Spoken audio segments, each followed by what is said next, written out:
Yes! Resident Evil 6. It's Phranchize. It's time for another triple U review. Unpolished, unscripted, unprofessional. Those three U's can appear in any order you want, really. I sort of change my mind on a whim every video, every review. Here we go, we're going to do Resident Evil 6. You know how I do it. It's unscripted, so it will waffle. I will waffle. But I'll get the point across.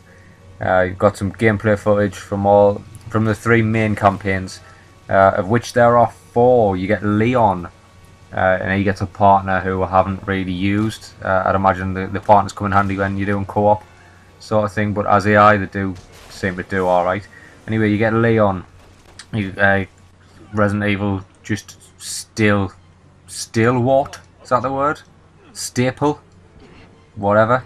He's in Resident Evil 2, Resident Evil 4. We all know Leon. Chris Redfield, Resident Evil 1 protagonist. Jake is a new addition to the Resident Evil series. A son of Mr. Wesker. Spoiler. Have that in you. And then obviously, as I mentioned before, there is a 4th campaign when you complete all 3, which is Ada Wong, who also appears in Resident Evil 2. Basically, let's just get down to the nitty gritty straight away. People want Resident Evil to be survival horror that it once was. It once was the pinnacle of survival horror, with Resident Evil 1, sort of Resident Evil 2, lost it in 3, tried to recapture it in 4, Code Veronica, that sort of thing. They had the survival horror element. As soon as Resident Evil 5 hit, I mean, to a lesser extent Resident Evil 3 as well, it sort of went down an action route more than anything else. Lost like a horror aspect of it, but Capcom have tried to address that, and you do get Leon's campaign, which just plays out like an apocalypse horror movie. It does capture that sort of heart in the throat, hear your own heart beating in your head sort of horror. A lot of darkness. That's one thing I will say about the game. At the beginning it sort of got like a brightness test, like turn the brightness down until you can barely see the 6. I just would ignore that. I would turn your brightness up. If you do turn your brightness down so you can barely see the 6, you might as well be Stevie Wonder. Really, you cannot see a thing. It is so dark. The footage you're seeing here, I had the brightness turned up. Turn it down a bit more, probably would have a bit more atmosphere, but it just looks Bulldog! It looks tremendous. Like, graphically, the game looks absolutely stunning, beautiful. Where do we go from here? Like, we're getting at sort of, like I was saying, Leon does the horror campaign.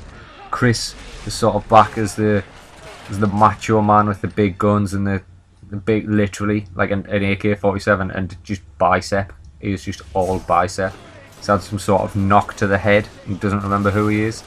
So you've got like that sort of Chris finding himself again after X amount of Resident Evil games. They just gave him amnesia. Didn't really approve, if I'm honest, but there you go. His sort of role in the game, where Leon's sort of the horror aspect, dealing with like zombies, the initial phase of the outbreak, turning people into zombies sort of thing. Chris is he's like a contracted BOW sort of unit. He's a captain of a unit responsible for killing the BOWs, like the biological weapons, which are just essentially like these Duavo things. You probably saw one already there. They've got like giant limbs, giant bladed limbs, and that thing there, that ginormous bastard there. But Jake, the Jake campaign, the son of Wesker campaign, he picks up a little aspect of horror whereby he's just constantly hounded by this beast. You spend a whole campaign just running from this beast. It's a pretty impressive looking beast as well. Like I said, the graphics are very, very pretty, and they've made a very pretty game. Sort of, I'd say the enemies, if we go back to the enemies, sort of BOWs and the Duavo and things like that. Whereas Resident Evil you normally associate with your zombies, obviously they did sort of move off into like hunters and lickers and that sort of territory. In this one they've got like the Duavo sort of men infected with some sort of virus, like some letter of the alphabet virus. They've used all of the good ones, like T virus, C virus. I think we're up to the G virus, so like the AIDS virus or something. But these Juavo just grow limbs. Just grow just spindly limbs that attack you and stuff like that. So the sort of step up from a zombie. But you get all sorts like them giant things there, and these things that come out like a crust. There's like a... They look like the sort of Mount Vesuvius victims, but then when they hatch out, they've just got this outer layer of crust that you need to snap off before you can kill them. But there's, like I said, so there's about 3 campaigns, 4 including Ada, and they're all like a good length as well. You're talking like 6-7 hours for all these campaigns. It's like ridiculous. It's essentially 4 games just rammed into one. Well, 3 games on one disc. The problem being, all 3 campaigns sort of intertwine with each other.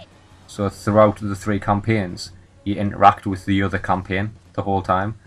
Like, I would recommend. I played it. I did like mission 1 with Leon, then mission 2 with Leon, then mission 1 and 2 with Chris, then mission 1 and 2 with Jake. So you never really spoil the story for the next guy, sort of thing. But that does lead to replaying certain missions. You didn't really need to do it. They were tedious enough the first time. There was a lot of tedium in some of the boss fights I found, but having to do them twice, just from a different character, that's a bit of a kick in the teeth, really. The more, like I said earlier, the multiplayer is back. You've got your drop in, drop out co-op. You can choose to turn that off before you start your game, though. But to be honest, it's best played with a friend, I think, more than just letting a random drop into your campaign. I'm not against that, but I'd rather play it with a friend. Sort of mechanics of the game, you've got your melee kills are back, silent kills sort of thing, where you creep up behind him. I think you saw Jake do one where you just German suplex a guy onto his head. They've got like a quick shot, if you like proper in the shit. Just pull both triggers and it's like a sort of Clint Eastwood 6-shooter style shot. But that sort of buys you a bit of time, sort of knocks them back sort of thing. You've got the run and slide, you've got the roll mechanic. They've upped the game. Basically, what I think is Capcom doesn't want to do survival horror anymore. Capcom did the Leon horror aspect for sort of fan service. I'm reasonably sure that anybody playing this now wouldn't even know it was a horror game. They'd be like, "Oh, this action game's pretty scary." If they were new to the franchise, you know what I mean? I think that's what Capcom? I don't even know who they are. Capcom have tried to like go towards this action game following on from Res 5 to Res 6. You've got the horror elements there, but like it's more action. Like, I'm not bothered about that either. Like, that's not a bad thing for me. Like, Resident Evil fanboys, which I am one, by the way, kicking off the world over because this is not survival horror. It's like, no, it's the evolution of survival horror. This is like more real. It's more in the way of terrorism now, like a real terrorist threat of like an epidemic of zombies and like ABCDEFG virus. But I mean, despite the fact that, like I said, it's more real world now. The herbs are still there. If you want healing, just pick a herb. Like, how many green herbs do you find lying about the street? Like parsley, maybe a bit of thyme. I don't know, another green herb. Just like go and raid home base. Go and raid home base's garden section. Get yourself some herbs. Heals all manner of ailments, including zombie bites and big slashes. And that beast that chases Jake about the campaign, if he gives you a good item, just have a herb. Just have some time. You'll be laughing. But another thing that returns to the series, we've probably seen it a lot already, is the old quick time event. The old QTE makes its return. But I think I've pretty much wrapped everything up there. I would say on the whole that I really enjoyed the game. I'm still playing it now. I haven't finished all the campaigns yet. I'm still playing it now, and I still love it. It's just a shame that Dishonored and XCOM come out like the back end of this week, because I can see Resident Evil getting shelved until a later date, which is chronically unfortunate because I thoroughly enjoyed playing it. Even though, yes, I'm a fanboy, and yes, I did enjoy the horror of Resident Evil 1, I love the action of Resident Evil 6. So that's my opinions on it, my ramblings. Hope you enjoyed it. I would give this a must-buy. I really would. Coming to Christmas, if you're sort of looking for one for your Christmas list, you're getting good value out of it. You've got 4 campaigns, so yes, definitely a must-buy. So I've been the Phranchize, this has been Resident Evil 6. Until next time, laters!